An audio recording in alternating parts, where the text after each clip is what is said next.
వ్యాప్తంగా రైతు దీక్షలో భాగంగా జనగామ నియోజకవర్గ ఎమ్మెల్యే పల్లా రాజశేఖర్ రెడ్డి మాట్లాడుతూ రైతులు పండించిన పంటకు సరైన ఏర్పాట్లు చేసింది గత ప్రభుత్వమే అని అన్నారు. ఈ ప్రభుత్వానికి ఏం రోగం వచ్చిందో ఏమో కానీ కేసీఆర్ పోగానే కటక బంద్ చేసినట్టే కరెంటు బంద్ చేస్తున్నారని, నీళ్లు బంద్ చేస్తున్నారని, ముఖ్యంగా జనగాం నియోజకవర్గంలో గతంలో ఎమ్మెల్యేగా ఉన్న ముత్తిరెడ్డి యాదగిరి రెడ్డి కేసీఆర్ సహకారంతో జనగాంకు నీటి సౌకర్యం ఏర్పాటు చేశారు. కనీసం ఆ ఏర్పాటు చేసిన సౌకర్యం ద్వారా అయినా నీరు తీసుకురాని పరిస్థితిలో ఉంది ఈ కాంగ్రెస్ ప్రభుత్వం అని విమర్శించారు. కాంగ్రెస్ పార్టీ ఇచ్చిన ఏ ఒక్క హామీని నెరవేర్చలేదని, ఇప్పటికైనా బుద్ధి తెచ్చుకొని రైతులకు పంటకి నీరు అందించాలని, వారికి ఇచ్చిన హామీలను కాంగ్రెస్ ప్రభుత్వం నెరవేర్చేదాకా పోరాటం చేస్తామని హెచ్చరించారు. రాష్ట్రం మొత్తం మీద కూడా రైతు దీక్ష చేయాలని చెప్పి నిర్ణయించుకున్నది. రైతు దీక్షల్లో భాగంగా జనగామ నియోజకవర్గంలో కూడా మొత్తం కూడా రైతాంగం, రైతు నాయకులు మొత్తం కూడా ఇవాళ దీక్ష చేస్తున్నారు. ఇవాళ గత 10 సంవత్సరాలు పంట బాగా పండించి పండిన పంటను కొనడానికి కూడా మొత్తం ఏర్పాటు చేసింది గత ప్రభుత్వం. ఇవాళ ఏం రోగం వచ్చిందో ఈ ప్రభుత్వానికని ఇవాళ కేసీఆర్ గారు పోగానే కట్క బంద్ చేసినట్టే ఫోన్లు బంద్ చేస్తున్నారు, కట్క బంద్ చేసినట్టే మొత్తం ఎలక్ట్రిసిటీ బంద్ చేస్తున్నారు, కట్క బంద్ చేసినట్టే నీళ్లు బంద్ చేస్తా ఉన్నారు. ఇలా ముఖ్యంగా మనం మన ప్రాంతంలో జనగామ ప్రాంతంలో గత ప్రభుత్వంలో ఎమ్మెల్యేగా ఉన్న ముత్తిరెడ్డి యాదగిరి రెడ్డి గారు కేసీఆర్ గారి సహాయ సహకారాలతో మొత్తం కూడా నీళ్లు తేవడంలో ఎంత కష్టపడ్డారో మనం అందరం కూడా చూసినాం. ఆ తెచ్చిన నీళ్లు ఆ రిజర్వాయర్లో నింపడం కూడా ఇవాళ ఆ కాలువల ద్వారా పాలించడానికి కూడా ఇక్కడున్న ప్రభుత్వానికి ఇవాళ ఉన్న కాంగ్రెస్ ప్రభుత్వానికి చేత కావట్లే, అర్థం కావట్లే, అవగాహన లేదు. అసలు రైతులకు నీళ్లు ఇవ్వాలనే సోయి లేదు.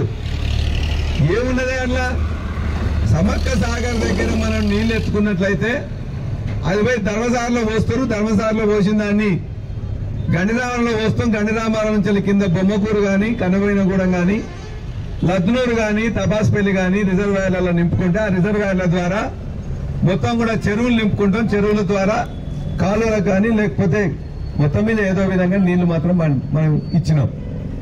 3 సంవత్సరాల్లో ఎండాకాలంలో కూడా చెరువులు నింపినాం.